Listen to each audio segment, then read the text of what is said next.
आयुष शर्मा जी, राजस्थान से। राधे राधे महाराज जी। महाराज जी, हमने आपके श्रीमुख से सुना है कि बस श्री जी के आश्रित हो जाओ तो भगवत प्राप्ति हो जाएगी, लेकिन ये मन तो हर जगह संसारिक चीजों और व्यक्तियों का आश्रय लेता रहता है। तो महाराज जी, सारे आश्रय मिटाकर एकमात्र श्री जी का आश्रय कैसे प्राप्त होगा? नाम जप से। जितना भजन करोगे, किसका प्रश्न है, जितना भजन करोगे उतना ही मन निर्मल होगा। निर्मल मन अनासक्त होता है और मलिन मन आसक्त होता है। विषयों में आसक्त, व्यक्तियों में आसक्त, पदों में आसक्त, संसार के भोगों में आसक्त मन भगवद आश्रय नहीं लेता। जो अनासक्त मन हो जाता है, निरपेक्ष हो जाता है, निर्विषय हो जाता है, वही भगवद आश्रित होता है। भगवद आश्रय में सब कुछ छूट जाता है। देखो, या तो परिस्थिति हमको भगवद आश्रित कर दे, या हम विचार के द्वारा भगवद आश्रय हो। दो प्रकार से भगवद आश्रय होता है। जैसे गजेंद्र की परिस्थिति हो गई कि अब कोई अन्य आश्रय बचा ही नहीं, 1000 वर्ष तक वो लड़ता रहा, उसके हाथी हाथिनियां उसका संग देते रहे। फिर जब देखा हाथी हाथिनियों ने कि ये तो छोड़ ही नहीं रहा ग्राह, तो गज को ही छोड़ के चले गए। अब अकेला, बहुत काल का थका हुआ। जलचर जीव बलवान हो जाता, वो तो उसका घर है ग्राह का। अब वो बलवान ग्राह जब गजेंद्र को खींचा, पूरा चला गया, बस सूंड थोड़ी बची। अब उसको लगा कि अब अगले झटके में हम मर जाएंगे। परिस्थिति, सब आश्रय छोड़कर भगवान को हरि शरणम। उसी समय भगवान सुदर्शन चक्र के द्वारा ग्राह का उद्धार करके गजेंद्र को छुड़ा दिया।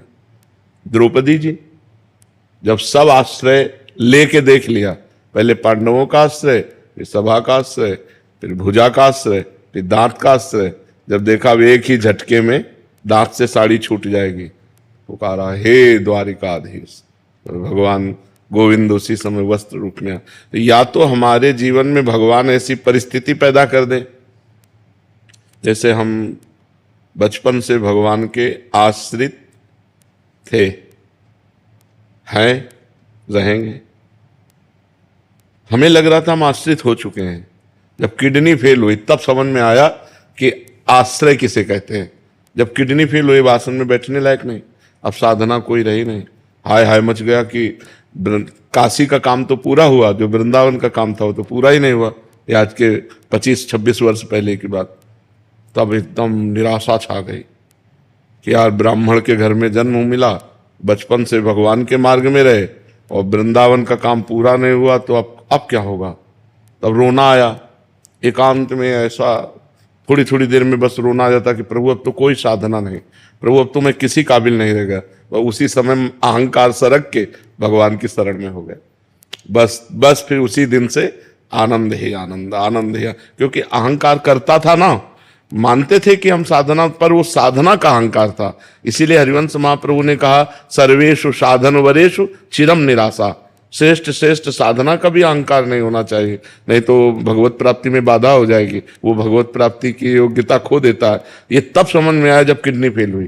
परिस्थिति, तो ये या तो भगवान परिस्थिति पैदा कर दे और या तो विचार के द्वारा। तो जब ये विचार काम करने लगे तो भगवान का आश्रय कि यार कोई भरोसा नहीं, घर से निकल रहे लौट के आएंगे कि नहीं, कोई भरोसा नहीं, भोजन बन के आ रहा खा पाएंगे कि नहीं, बड़ा भयावह संसार है। तो हे हरि, मैं आपके शरण में हूं, आप ही बचा सकते हो। ई परलोक सकल सुख पावत, मेरी सो भैया कृष्ण गुण संचु। इस लोक और परलोक में समस्त सुखों को वही पा सकता है जो भगवान के आश्रित है। तो हम जो उपाय करते हैं वो सुख भोगने के लिए करते हैं, लेकिन कहां, दुखालय में। दुखालय में सुख भोगने के लिए कर रहे हैं। अगर हमारी बुद्धि काम कर जाए और सुख भोगने के लिए भगवान का आश्रय ले लें तो बढ़िया बात बन जाए। देखो, वही भोजन जो हम पाते हैं हमारी बुद्धि को मलिन करके माया में लगाता है, और वही भोजन जब हम भगवान को अर्पित कर देते हैं तो प्रसाद बन जाता है, हमारी बुद्धि को शुद्ध करके भगवान में लगाता है। भोजन वही है, लेकिन उसको भगवान से जोड़ दिया तो प्रसाद हो गया। प्रसादे सर्व दुखानाम हानिरस्योपजायते, समस्त दुखों का नाश करके सुख प्रदान करता है। ऐसे ही हम हर संसार की वस्तु, व्यक्ति जो हमारे हिस्से में आई है वो सब भगवान को अर्पित। मैं नाथ सकल संपदा तुम्हारी, मैं सेवक समेत सुत नारी। बस मंगल हो जाएगा, पक्का मंगल हो जाएगा, क्योंकि भगवान मंगल भवन है, तभी आश्रय हो पाता है, नहीं तो भगवद आश्रय बड़ा कठिन है।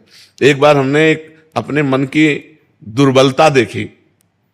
गंगा किनारे, अब 10-5 किलोमीटर कोई नगर नहीं, और दिन डूब गया था, सर्दी का समय, भीषण कोहरा, अंधकार छा गया। अब जी घबराया कि कोई मंदिर या कोई गांव का आश्रम कुछ तो नजदीक होना चाहिए। अब ऐसे सियारे खा जाएंगे, जो गंगा किनारे लाश खाने वाले कुत्ते और सियार होते हैं, जिंदा आदमी को खा जाएंगे रात में पा जाए तो हाँ, मांसाहारी होते हैं वो, तो मनुष्य के चीत चीत के पाते हैं। अब एक मन में घबराहट सी पैदा हुई, मन की दुर्बलता। थोड़ी दूर में एक प्रकाश दिखाई दिया, जैसे कोई बारी खेत लगाने वाले अपना कुछ ऐसा, तो मुझे विश्वास हुआ कि कोई है। तब बड़ा अंदर खेद आया कि यार वो आदमी हमारी रक्षा करे कि ना करे, वो दूर प्रकाश दिखाई दे रहा, तो विश्वास हो गया कोई है, हिम्मत आ गई। लेकिन भगवान मेरे साथ है, मुझे इस बात का विश्वास क्यों नहीं? बड़ी ग्लानि हुई कि यार कितना गंदा मन है कि अब भी वो भगवान का आश्रय नहीं ले रहा, अब भी भगवान का भरोसा नहीं कर रहा। दूर व्यक्ति दिखाई दिया तो विश्वास हो गया, तो डर खत्म होने लगा कि कोई तो है। अब वो हमारा पक्ष ले कि ना ले, वो आदमी है क्या नहीं, लेकिन भगवान तो हमारे साथ हैं, उनकी हम शरण में हैं, उनके हम लिए जीवन अर्पित है, फिर मुझे क्यों विश्वास? ये है माया। तो भगवान की कृपा से ही भगवान का आश्रय होता है, भगवान की कृपा से ही भगवान में विश्वास होता है, भगवान की कृपा से ही भगवान का भजन होता है। इसलिए भगवान के आश्रित होकर भगवान से एक ही बात मांगे कि आपका भजन मिल जाए। बस भजन मिल गया तो सब कुछ मिल जाएगा, और भजन नहीं तो कुछ नहीं। मकान, दुकान, स्त्री, पुत्र, परिवार सब यहीं, शरीर सब खत्म। तो ये विचार जब हमारे अंदर दृढ़ हो जाए, घटना तो सबको ही देखता है, लेकिन प्रभाव कहां पड़ता है हमारे ऊपर? राम नाम सत्य है, कितनी लाशें हम जला आते हैं, लेकिन ये सोचते हैं क्या कि यही हाल मेरे शरीर का होगा? अगर ये सोच ले तो घबराहट पैदा हो जाए, और घबराहट पैदा हो जाए तो भगवान की शरण हो जाए कि राम नाम सत्य है, भगवान का नाम ही सत्य है। अब तो भगवान का नाम जप करेंगे, भगवान के लिए कार्य करेंगे, अब कोई पाप नहीं करेंगे। लेकिन मनुष्य इतना बावरा है कि दूसरे को फूंक के आता है, अपनी सोचता ही नहीं कि हमारी भी ये दशा हो सकती है।